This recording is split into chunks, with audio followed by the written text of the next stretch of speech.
नमस्कार दोस्तों, NDC EDU के ऑनलाइन प्लेटफॉर्म पर आपका स्वागत है। अपन बात कर रहे थे संघ सरकार के बारे में। इसमें कार्यपालिका में अपन पढ़ रहे थे, राष्ट्रपति अपना हो गया था और आज अपना टॉपिक है उपराष्ट्रपति। उपराष्ट्रपति के बारे में अपन बात करें तो उपराष्ट्रपति जो है ये राज्यसभा का पदेन सभापति होता है। राज्यसभा का पदेन सभापति होता है। तो उपराष्ट्रपति के बारे में बात करें तो सबसे पहली बात इसके बारे में यही आती है कि यह राज्यसभा का पदेन सभापति होता है। क्यों होता है इसके बारे में अपन बात करें। देखो, उपराष्ट्रपति का जो पद अपन ने लिया है वो अपन ने लिया है यूएसए से, यानी अमेरिका से। भारतीय संविधान में उपराष्ट्रपति का पद कहाँ से लिया गया है? अमेरिका से। लेने के बाद में अपने को पता चला कि उपराष्ट्रपति का अपन ने पद तो ले लिया, लेकिन उपराष्ट्रपति का तो संविधान में कोई काम ही नहीं है। अब कोई काम नहीं है तो सूखा तो इसे वेतन कैसे देंगे? अपन दे नहीं सकते, तो काम तो लेना पड़ेगा, क्योंकि अपन तो भारत के लोग हैं, बिना काम वेतन दे नहीं सकते अपन तो किसी को। इसलिए क्या किया, इसको राज्यसभा का पदेन सभापति बना दिया कि आप राज्यसभा के क्या रहोगे? पदेन सभापति। दूसरा, अपन यहां से बात करें तो भारत जो है वो संसदीय शासन व्यवस्था में भारत विश्व का एकमात्र ऐसा देश है जहां उपराष्ट्रपति का पद है। यानी इसके अलावा किसी भी संसदीय शासन व्यवस्था किसी भी देश में वहां पे उपराष्ट्रपति का पद भारत के अलावा किसी भी देश में नहीं है। अब यहां से अपन बात करें इसके बारे में, राष्ट्रपति से संबंधित 2 अनुच्छेद हैं। तो सबसे पहला अनुच्छेद आता है अनुच्छेद 63।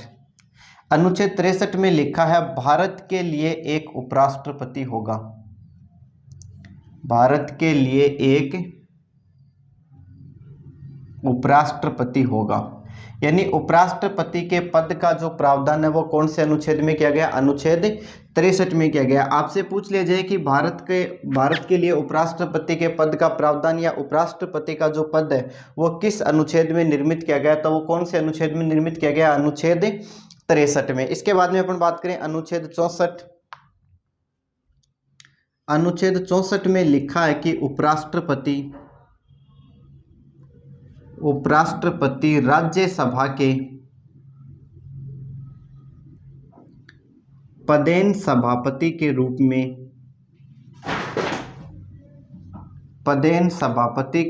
में कार्य करेगा। यानी उपराष्ट्रपति है वो कार्य किस तौर पे करेगा? राज्यसभा के पदेन सभापति के रूप में कार्य करेगा। कौन करेगा? उपराष्ट्रपति। तो उपराष्ट्रपति का कार्य क्या दिया गया है? राज्यसभा के पदेन सभापति के रूप में। इसके बाद में अनुच्छेद 65। अनुच्छेद 65 के बारे में बात करें तो इसमें लिखा कि किसी भी कारणवश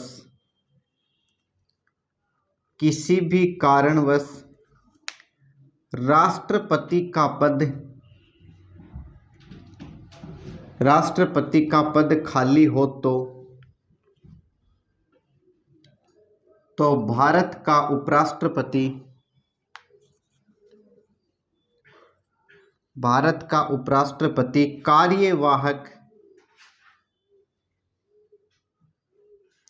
कार्यवाहक राष्ट्रपति के रूप में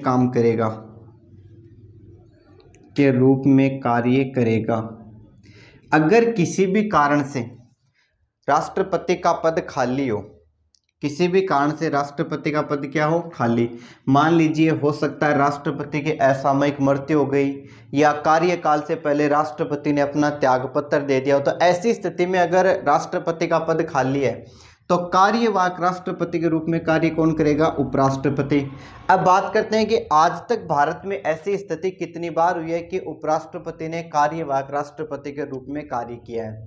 तो 2 व्यक्तियों ने कार्य किया। 2 उपराष्ट्रपति ऐसे हुए हैं, 2 उपराष्ट्रपति हुए हैं जिन्होंने कार्यवाहक राष्ट्रपति के रूप में कार्य किया है। कौन कौन हुए हैं? पहले तो हुए हैं वीवी गिरी। वीवी गिरी के बारे में अपन बात करें तो आपको पता होगा कि 1967 में जाकिर हुसैन भारत के राष्ट्रपति बनते हैं, लेकिन 1969 में यानी 2 साल बाद में पद पर रहते हुए उनकी क्या हो जाती है, मृत्यु हो जाती है। और जैसे ही डॉक्टर जाकिर हुसैन की मृत्यु हो जाती है, जाकिर हुसैन की मृत्यु के बाद में उपराष्ट्रपति जो उस समय थे वीवी गिरी, इन्होंने कार्यवाहक राष्ट्रपति के रूप में कार्य किया। और कार्यवाहक राष्ट्रपति के रूप में इनका जो कार्यकाल रहा वो रहा 1.5 महीने का। कितने महीने का रहा है? 1.5 महीने का। यानी एक कार्यवाहक राष्ट्रपति के रूप में सबसे कम जो कार्यकाल रहा वो किसका रहा है? वीवी गिरी का। और दूसरे जो कार्यवाहक राष्ट्रपति बने उनका नाम है बीडी जत्ती। वो कौन है? बीडी जत्ती। 1977 में फखरुद्दीन अली अहमद की मृत्यु के बाद में बीडी जत्ती जो है इन्होंने कार्यवाहक उपराष्ट्रपति के रूप में कार्य किया था। और बीडी जत्ती के बारे में अपन बात करें तो इन्होंने 5 माह तक कार्यवाहक राष्ट्रपति के तौर पे कार्य किया। तो आपसे पूछ लिया जाए कि उन 2 व्यक्तियों के नाम बताइए जिन्होंने उपराष्ट्रपति होते हुए कार्यवाहक राष्ट्रपति के तौर पे काम किया। तो एक तो है वीवी गिरी और दूसरे कौन है? बीडी जत्ती। इसके बाद में अपन बात करते हैं अनुच्छेद 66। तो देखो अनुच्छेद 66 में क्या लिखा हुआ है। अनुच्छेद 66 के बारे में अपन बात करें तो उसमें लिखा हुआ है कि उपराष्ट्रपति की जो योग्यताएं होती हैं वो क्या होती हैं। अब योग्यताओं देखो अपन बात करें तो चाहे वो उपराष्ट्रपति की हो, चाहे वो राष्ट्रपति की हो, चाहे वो प्रधानमंत्री की हो, यहाँ तक कि वो एक वार्ड पंच की क्यों ना हो, सबसे पहली बात यही आती है कि वह भारत का नागरिक हो। कहाँ का नागरिक हो? भारत का नागरिक हो, किसी लाभ के पद पर कार्य नहीं करता हो। तो ऐसी चीजें अपन नहीं पढ़ेंगे क्योंकि यहाँ से कोई ऐसा कोई क्वेश्चन नहीं आता। सबसे महत्वपूर्ण बात जो योग्यताओं में लिखी गई है, योग्यता में अगर हम बात करें, योग्यता है अनुच्छेद 66 में। और यहां से सबसे महत्वपूर्ण बात जो लिखी गई है वो है आयु सीमा। क्या होती है? आयु सीमा। और आयु सीमा हमेशा होती है न्यूनतम। कौन सी होती है? न्यूनतम। यानी कम से कम उसकी आयु कितनी होनी चाहिए? 35 वर्ष। अगर कोई व्यक्ति जो उपराष्ट्रपति का चुनाव लड़ता है तो कम से कम उसकी 35 वर्ष की आयु तो होनी चाहिए। 35 वर्ष की आयु से अगर कम है तो वह उपराष्ट्रपति का चुनाव नहीं लड़ सकता। अधिकतम आयु सीमा का किसी भी पद के लिए कोई प्रावधान नहीं होता। प्रावधान जो होता है वो हमेशा न्यूनतम आयु सीमा का होता है। इसके अलावा अपन बात करें तो उपराष्ट्रपति का चुनाव लड़ने के लिए जमानत राशि जो होती है, जमानत राशि होती है 15,000 रुपये। कितनी होती है? 15,000 रुपये। जमानत राशि का मतलब है कि जब चुनाव लड़ने के लिए उम्मीदवार जब पर्चा भरने के लिए जाता है, नामांकन के लिए जाता है, तो वहां पे चुनाव आयोग को 15,000 रुपये जमा करवाने होते हैं, जिसे बोलते हैं जमानत राशि। कई बार आपने सुना होगा ना कि फला उम्मीदवार की जमानत जब्त हो गई। तो जमानत जब्त होने का मतलब क्या होता है कि ये जो राशि, जमानत राशि इन्होंने जमा करवाई है तो ये राशि उन्हें मिलती नहीं है। और जमानत जब्त एक उम्मीदवार की कब होती है? जब कुल वोटों का 1/6 वोट उसे नहीं मिलते हैं। यानी जितने वोट डाले जाने हैं उनका 1/6% वोट उसे नहीं मिलते हैं। तो ऐसी स्थिति में उक्त उम्मीदवार की जमानत जब्त मानी जाती है। इसके अलावा अपन बात करें यहां से उपराष्ट्रपति के लिए 20 अनुमोदक और 20 प्रस्तावक। जैसा कि अपन ने राष्ट्रपति के लिए पढ़ा था 50 अनुमोदक और 50 प्रस्तावक जो होने चाहिए, तो उपराष्ट्रपति के लिए 20 अनुमोदक और 20 प्रस्तावक जो यहाँ पे होने चाहिए। यानी 20 ऐसे व्यक्ति जो उसका लिखित में समर्थन करते हों और 20 ऐसे व्यक्ति जो उसका मौखिक तौर पे समर्थन करते हों। इसके बाद में बात करते हैं अपन अनुच्छेद 67। अनुच्छेद 67 में है राष्ट्रपति का कार्यकाल। तो सामान्य स्थिति में अब अगर हम बात करें तो सामान्य स्थिति में उपराष्ट्रपति का जो कार्यकाल होता है वो होता है 5 वर्ष का। कितना होता है? 5 वर्ष का कार्यकाल होता है।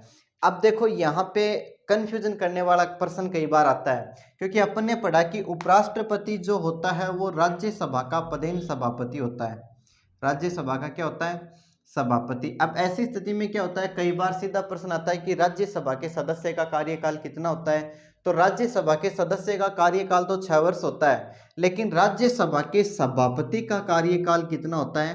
5 वर्ष का होता है, क्योंकि राज्यसभा का जो सभापति होता है वो कौन होता है, उपराष्ट्रपति होता है। तो ये पर्सन है वो कई बार कंपटीशन में आता है, कंफ्यूज करता है, क्योंकि अपन सीधा सा अर्थ लगाते हैं कि राज्यसभा का नाम आते अपन 6 वर्ष पे चले जाते हैं, अपन ये नहीं देखते कि राज्यसभा का जो पदेन सभापति है वो उपराष्ट्रपति होता है। तो उपराष्ट्रपति का कार्यकाल कितना होता है, 5 वर्ष का होता है। और अगर किसी कारणवश उपराष्ट्रपति का पद खाली हो तो संविधान में इतना लिखा कि शीघ्र चुनाव करवाए जाएं।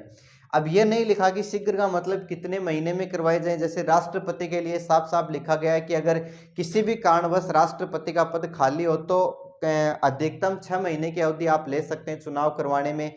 तो यहाँ पे उपराष्ट्रपति के बारे में ऐसा कोई प्रावधान नहीं है, केवल इतना लिखा कि शीघ्र चुनाव करवाए जाएं। अब वो सरकार के ऊपर निर्भर करता है कि वो जल्दी से जल्दी कितने समय में चुनाव करवाती है। इसके बाद में बात करते हैं अपन अनुच्छेद 69।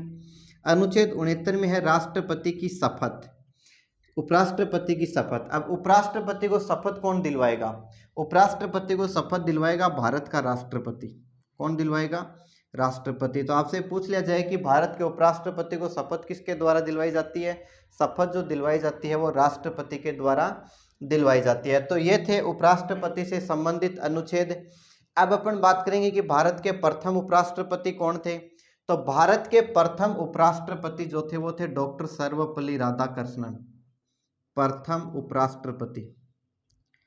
उपराष्ट्रपति रहे हैं डॉक्टर सर्वपल्ली राधाकृष्णन। डॉक्टर सर्वपल्ली राधाकृष्णन भारत के प्रथम उपराष्ट्रपति रहे हैं जिन्होंने लगातार 2 कार्यकाल पूरे किए हैं। लगातार कितने कार्यकाल पूरे किए हैं, 2 कार्यकाल। भारत के 2 उपराष्ट्रपति ऐसे में हैं जिन्होंने लगातार 2 कार्यकाल पूरे किए हैं। एक तो अपने पहले उपराष्ट्रपति डॉक्टर सर्वपल्ली राधाकृष्णन, इनके अलावा दूसरा अपन बात करें तो दूसरे अपने आते हैं हामिद अंसारी, मोहम्मद हामिद अंसारी। वो भी भारत के एक ऐसे राष्ट्रपति हुए हैं जिन्होंने लगातार 2 कार्यकाल पूरे किए हैं। इसके बाद में अपन बात करते हैं कि भारत के ऐसे उपराष्ट्रपति जो पद पे रहते हुए मरे थे, यानी कार्यकाल के दौरान मरने वाले उपराष्ट्रपति। तो कार्यकाल के दौरान मरने वाले उपराष्ट्रपति हैं कृष्णकांत। कौन है, कृष्णकांत भारत के एकमात्र ऐसे उपराष्ट्रपति हुए हैं जिनकी कार्यकाल के दौरान ही क्या हो चुकी थी, मृत्यु हो चुकी थी। इसके बाद में और बात करें वर्तमान में, तो वर्तमान में भारत के उपराष्ट्रपति हैं जगदीप धनखड़। कौन है, जगदीप धनखड़ जो हैं वो वर्तमान में भारत के क्या हैं, उपराष्ट्रपति। तो ये एक अपना छोटा सा टॉपिक था उपराष्ट्रपति से संबंधित, ये यहाँ पे खत्म होता है। इसके बाद में अपन बात करेंगे अगले टॉपिक पे मंत्रिपरिषद और प्रधानमंत्री के बारे में। तब तक के लिए विदा, नमस्कार।